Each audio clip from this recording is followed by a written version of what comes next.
calm, focus, happiness. Hey, Mindful Tribe, welcome to Mindfulness Mode. You know that I am passionate about helping children. I like to get in front of students in the classroom and teach music, teach mindfulness, teach whatever I can to help them with their life and maybe lift them up a little bit, help them to learn about a different way of looking at life so that they can truly be happy. Well, I'm here with a guest today, I'm happy to say, who is dedicated to helping children and individuals actually of all ages. And she helps them to increase their overall happiness and satisfaction in life. Doesn't that sound like mindfulness?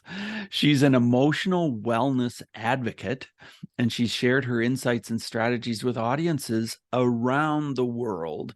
She's the founder and chief executive officer of Climb, CLYMB, which is an emotional wellness software for school-age children. So you can tell we've got a lot to talk about. I'm here with Ashley Williams. Ashley, are you in mindfulness mode today? I'm in mindfulness mode right now, Bruce. Yes. That's great. So Ashley, what does mindfulness mean to you?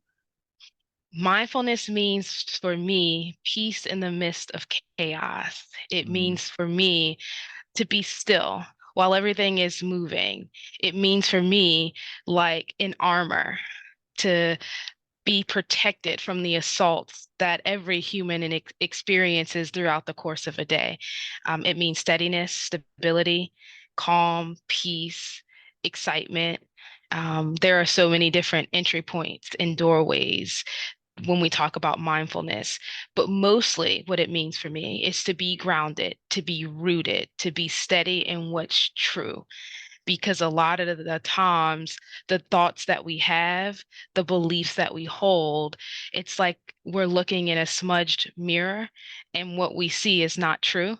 And mindfulness helps us to clear that mirror. So our perception is authentic, it's real. So that's how it helps me to stay stable. Wow, I love that image of the smudged mirror. And you're using so many words to describe this that not everybody uses when they talk Mm, about mindfulness. So I really appreciate some of these things that you said. Peace in the midst of chaos. hmm Wow, that's powerful. And then you talked about armor, that sometimes we need that armor in the midst of assaults. And hmm that's true of our world too, for sure, that we are experiencing a lot of assaults from all directions. So thanks for that description. I really appreciate the fact that you're truly into mindfulness and that you truly help others with mindfulness. And I'm just really interested when you say about the smudged mirror. Yeah. Did you, in your own life, find yourself looking into a smudged mirror at any point in time? Oh, absolutely. The view was totally murky and opaque. Was Um, it?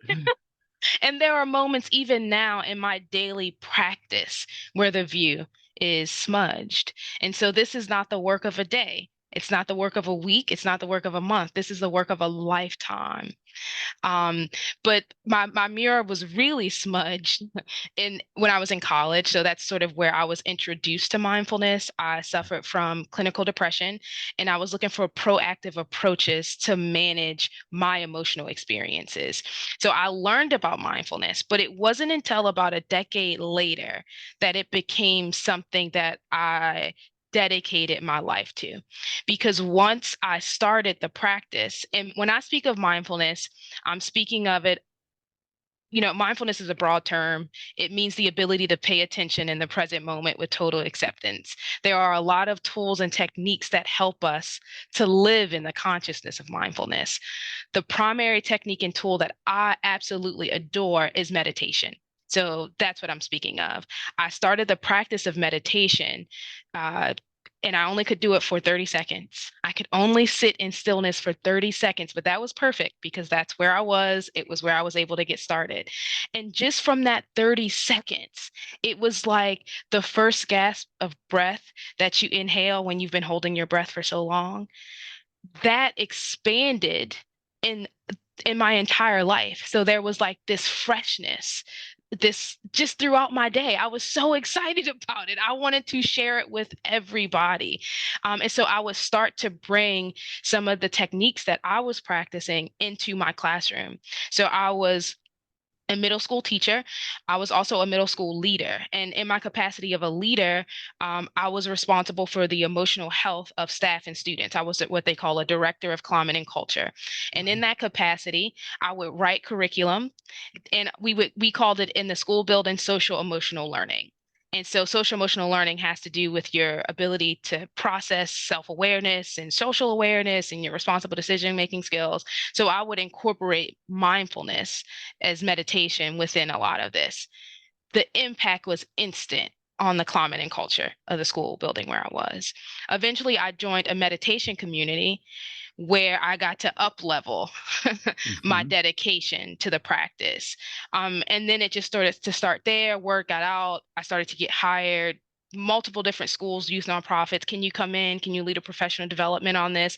Can you write a curriculum for me, for my organization, for my young people? And then ultimately, I took everything that I learned about youth mindfulness, youth social emotional learning, adult social emotional learning, and I put it into this technology platform that's called Climb. And so the heartbeat of my existence is really just to share these techniques with people because it is transformative. And a lot of times the only barrier is just a lack of information. Like, how do I get started?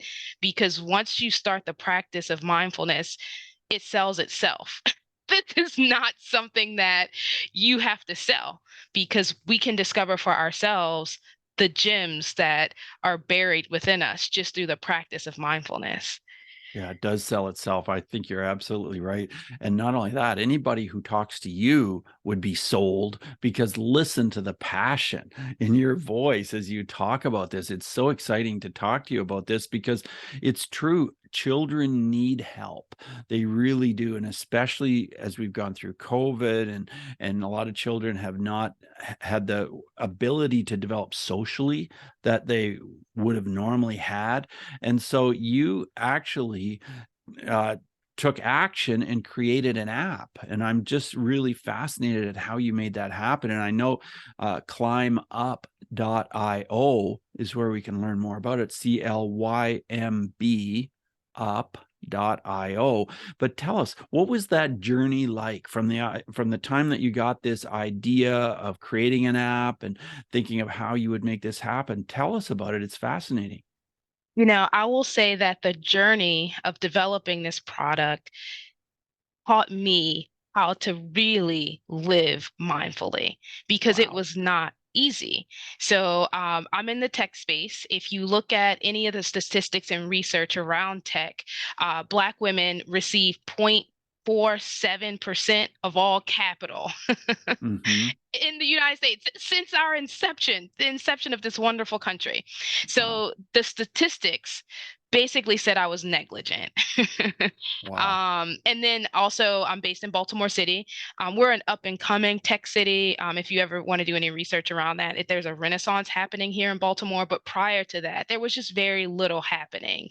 But I had this idea, I had a vision that what if we could empower children with coping skills they could carry around in their pockets, the same way that we're doing it for adults who use mindfulness apps and resources. But what if it was like specifically for a child? The parent could be informed of that child's progress. So it becomes like a family activity. I didn't have all the ideas, but I actually just resigned from my job. I mentioned I was the director of climate and culture. I spoke to the principal and the executive director of the school where I was. I told them the idea that I had, submitted my letter of resignation, and they said that we really, really don't want to let you go, but you have to do this. So Hmm. I joined a local um, impact group in Baltimore at John Hopkins. So I joined John Hopkins Social Innovation Lab, and I just started to explore. I built an MVP, got it in front of as many children and teachers as possible just to validate the idea. I learned like this is really interesting. And so I took that data and then I was able to raise capital. Build out the company, hire the folks that I needed to hire. And then so we started locally, of course, and then gradually we've been able to expand to reach children across the country. Wow, how exciting. Tell us more about that innovation lab. What's that like? What do they offer there? Okay. So John Hopkins Social Innovation Lab is a petri dish. It's where a lot of creatives who are interested in social transformation and social impact, where we congregate and we tinker. We have an idea, we get that idea in front of as many people within our segment as possible. And then we take the feedback that we learn from our segment holders. For me, that would be teachers and parents and children. And then we use that information to refine our product, to build out our product. There's also like workshops on, you know, product market fit and pricing your product and how to scale your product. So the idea is to push out as many innovative, society changing technologies as possible. So when did your app go live? So Clom has we started out not as Clom, but as another name under Infinite Focus Schools. That went live in 2018. Okay. We became Clom in January of 2022. Okay. January hmm 2022. So tell me, is there a cost for this app or is it free? Tell me about that part of it. So there is a cost for the software, and typically the folks who are paying for the software are school districts, schools, as well as companies. So the same way that an employer will provide, in some circumstances, Headspace or Calm app to their employees, Calm is a product that employers provide for working parents. I see. Well, I think my school board should be providing this for their students. I really honestly do. And Yeah. do you have someone to do promotion to reach out to school boards or how does that work? We do. We have a full team, so we have a marketing and sales team internally that does that. hmm Yeah. Well, tell me a little bit more about what it's like to go on the app and what the app experience is like for the children and maybe for any other family member that's using it. hmm So when you go to your doctor gives you a personalized treatment plan, and Okay. because it's personalized to you, your chances of improvement are increased. So Calm approaches emotional wellness for young people the way that a doctor approaches physical health. And what that means is that when a youth user signs into the platform, we do a quick check-in to understand where their emotional health status is in that moment, and then we provide them with resources that meet them exactly where they are. So the resources are video resources. Some of them are mindfulness techniques or stretch and movement techniques that help to connect the body to the brain to induce the relaxation response in the brain. Some of them are audios that they listen to. You know, young people have different learning modalities, so there's a lot of variety in terms of the type of content. But what happens is we're able to increase their social emotional learning competency over time because the software understands where the young person needs the most support. So it might say, Bruce needs some support with his relationship skills. It's going to push out resources to improve my relationship skills. And then all of that data is being collected, aggregated, and shared with the right stakeholder so that my school district or my guidance counselor, excuse me, my school counselor, my parent knows my progress and no kid falls beneath in the crack. So everybody can get the support that they're needed. So do children use this during the school day? They do. I see. So they would So have, typically it's like in a some schools have like homeroom or advisory, or some young people use it right after lunch. It's just 10 minutes for Clom Tom. oh, just 10 minutes. 10 minutes in the Just 10 entire minutes. day? That's it. Oh, okay. That's very reasonable because I know that we're all over the map as far as children using phones in schools. Some hmm schools have them using phones and doing research and looking up meanings for words and spelling hmm and some schools are like, "No, you're not allowed to use your phone during the school day at all." hmm And we're all over the map with that. hmm And it's not just a phone app, it's a web app. So most of our young people are using them on Chromebooks Oh. or iPads. And we're also in Clever. So like we are like where other curriculums that are being used in schools are. Oh, what's hmm clever? I haven't heard of that before. So Clever is a single sign-on platform, but there are multiple single sign-ons where the kids just sign into one thing, and then all of the resources that they used I are see. housed there. I see. I see. That's That's right. interesting. Yeah. Did you have any particular challenges to get this released and make this happen so that it's available for students? don't know that it's a challenge, but there was definitely process, and it took us a long time to just get the studies and the data. So we've partnered with the American Heart Association, and we also have other studies and white papers published just around the efficacy of the software, the growth that young people experience, and how CLOM impacts the school climate and culture. And so that was just a process. It takes time to gather that data. Right. Well, I, Hmm. I know that you've done research and found out that this helps to reduce stress, and it gives children the coping skills that they need, and gives them mental exercises to do and this kind of thing. So that sounds really powerful, that they can just jump on this app and just in a few minutes in a day actually achieve these goals. That's That's right. that's pretty incredible, isn't it? Yeah, I think so. That was the goal. I wanted to make something that felt really effortless and fun for young people. Yeah. Well, I know that a study said that 62% of the young people that use this app felt more focused.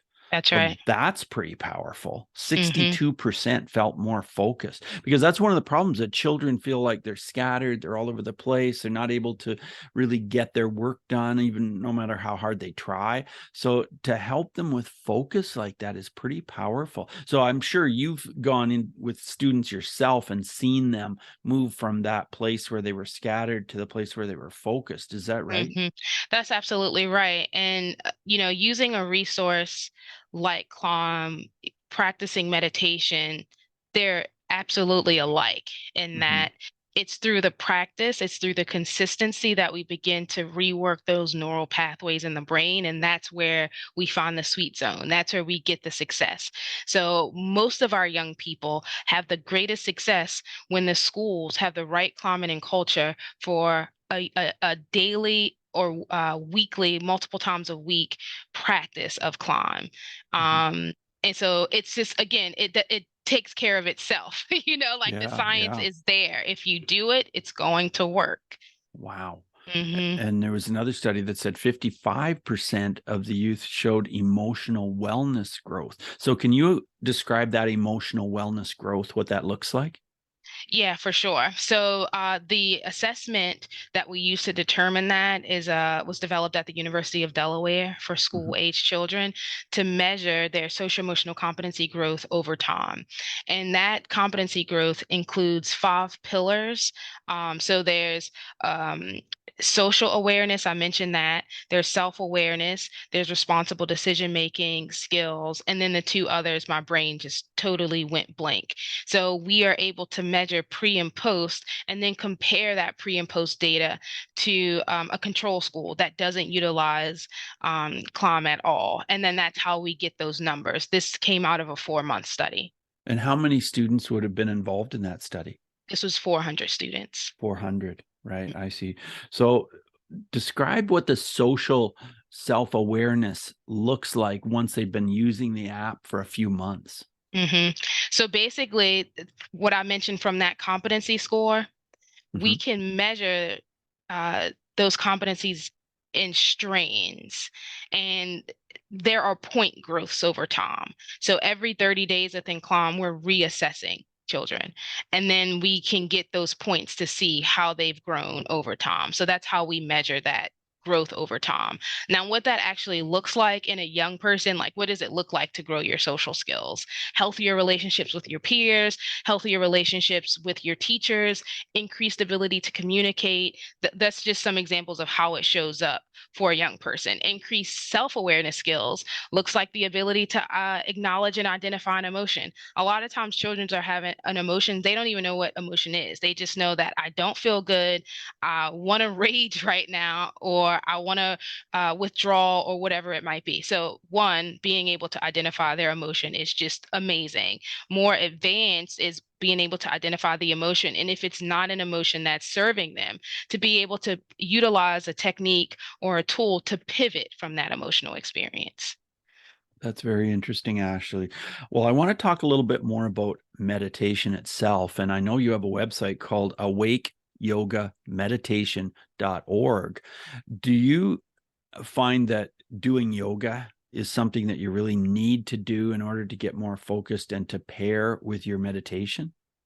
So I think yoga is a fantastic way to increase our mindfulness, so mindful awareness for sure.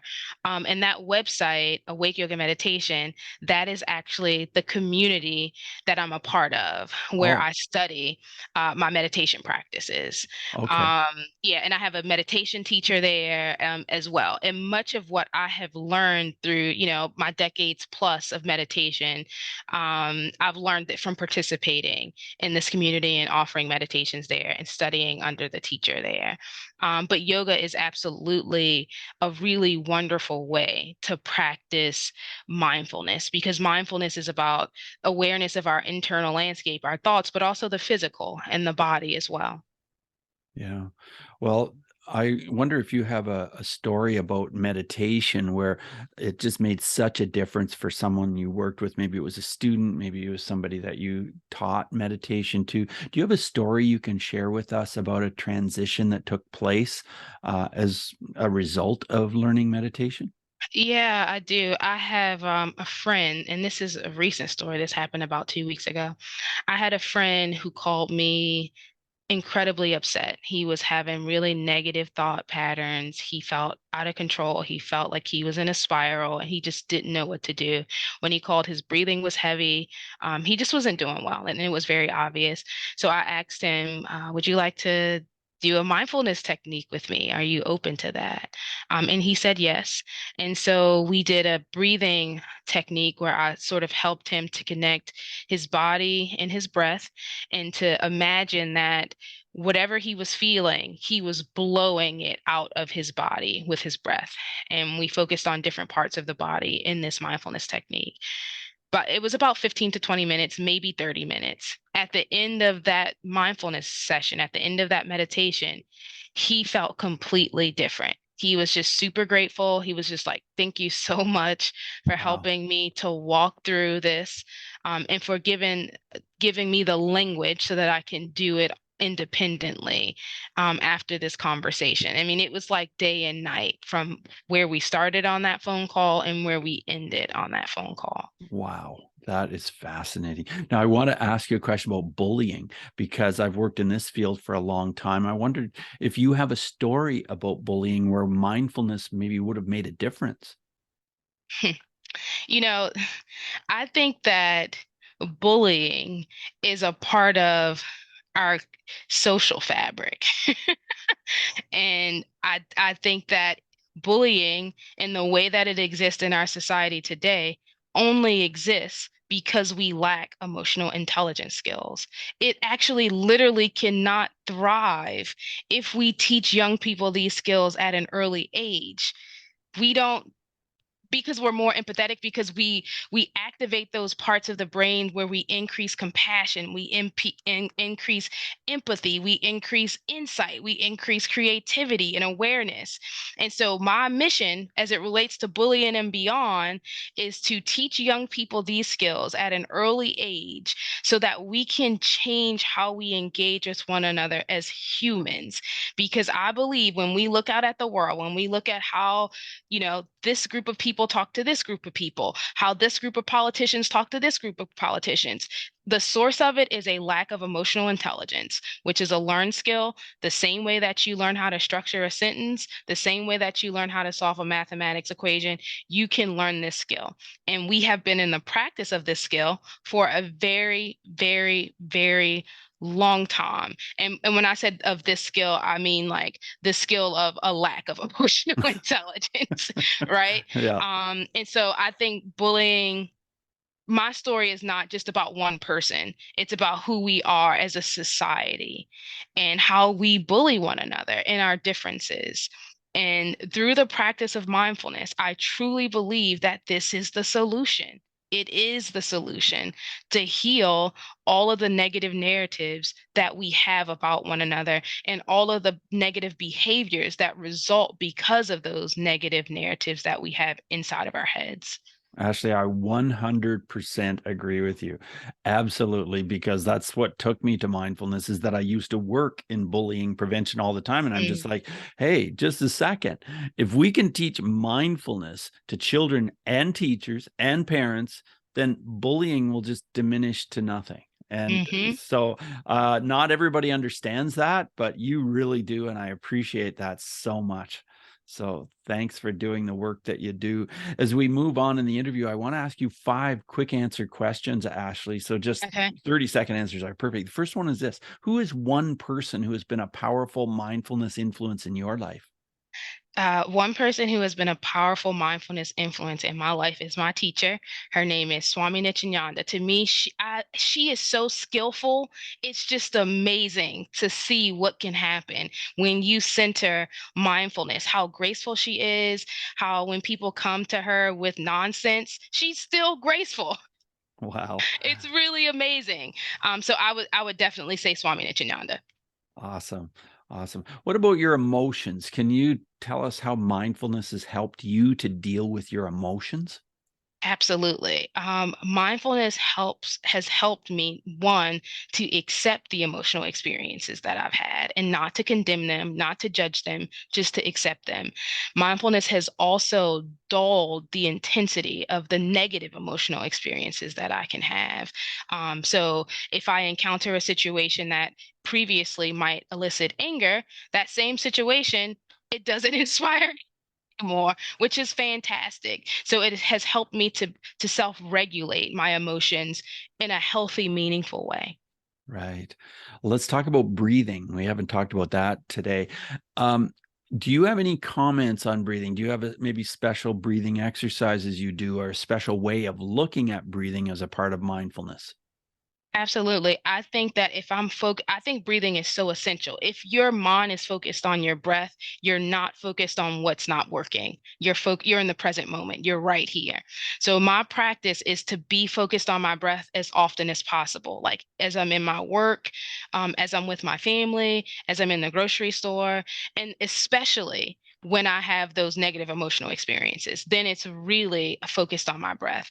And my practice is to imagine that I'm breathing in and out of my heart. And that like helps to, it's a heart opening exercise, actually. Wow, I like that a lot. Is there a book that you would recommend that's somehow related to mindfulness? Ooh, so many books. Yeah, yeah, There are so many books. there are. Um, right now I'm reading the Gospel of Ramakrishna.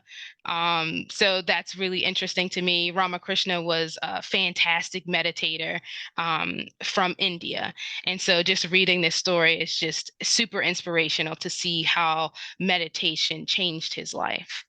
Awesome. And of course, I was going to ask about an app that can help with mindfulness. Climb, CLYMB. That's an app though that the school board or the school district would need to have available to you. Are there any other apps that you would recommend? So I use an app to track my meditations. So, Mhm. one thing that is often a barrier to a consistent practice is that we just are not in the habit of it. I'm all about like habit hacking so that we can be consistent in our practice. So, I have an app where I can get streaks for just meditating. And so, I use that app all the time. The name of the app, um, let's see.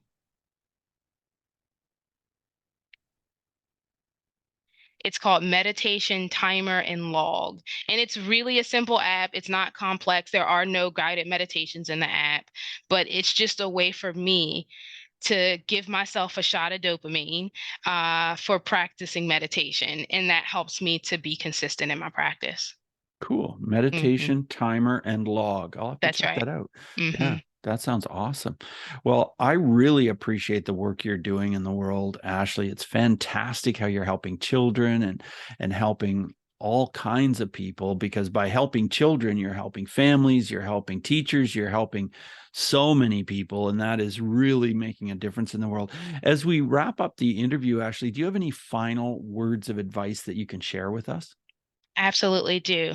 Find your mindfulness practice and stick to it consistently. The wonderful thing about mindfulness is that it doesn't just uplift and transform us. it uplifts and transforms everybody around us. So it's a gift that you give to yourself, but it's also a gift that you give to your family. It's also a gift that you give to your colleagues. And the reason that it is a gift is because you will exude confidence and kindness and joy and excitement, and that is contagious. It is contagious. So light that spark and watch your world be illuminated. Ashley, that is fantastic. Well, you certainly have a spark. You certainly light me up with the enthusiasm that you have for mindfulness and meditation. And I just want to thank you so much for doing the work that you do. Thanks for being on Mindfulness Mode, Ashley. Thank you so much, Bruce. This was absolutely wonderful. Fantastic. Bye now. Hey, Mindful Tribe. Are you experiencing anxiety? Are you experiencing stress and tension and feeling as though, it's just difficult to move on? That describes the clients I work with. Clients who have had an awful lot of problem with anxiety and stress, and maybe some kind of habits that are holding them back. And through hypnosis, we get to the bottom of it. We get right in there and we talk about it. But with hypnosis, we get right into what is causing some of this in your subconscious mind, because your subconscious mind represents about 90 to 95% of your thoughts. And you don't even realize what those thoughts are much of the time. And through hypnosis, we can get in there and we can work at this. Doesn't mean we're going to change what's going on in your subconscious mind. It means we're going to become more aware of it and then deal with it and think of it differently in the conscious mind. And I am so happy to have helped so many people with their anxiety through hypnosis and coaching. And you could be the next person. If you're listening to this episode and you would like to let go of some of this anxiety, send me an email, bruce@mindfulnessmode.com. Put coaching session in the subject line. Coaching session, send it to bruce@mindfulnessmode.com. And I would love to have you on a Zoom call for a free session where we can talk about what's going on and what's happening and how can I help you. Because that's one thing I truly know about myself, is that I really love helping other people, and I would love to help you. So thanks for listening. Take what we've learned today to reach new heights of calm, focus, and happiness. Stay in the mode.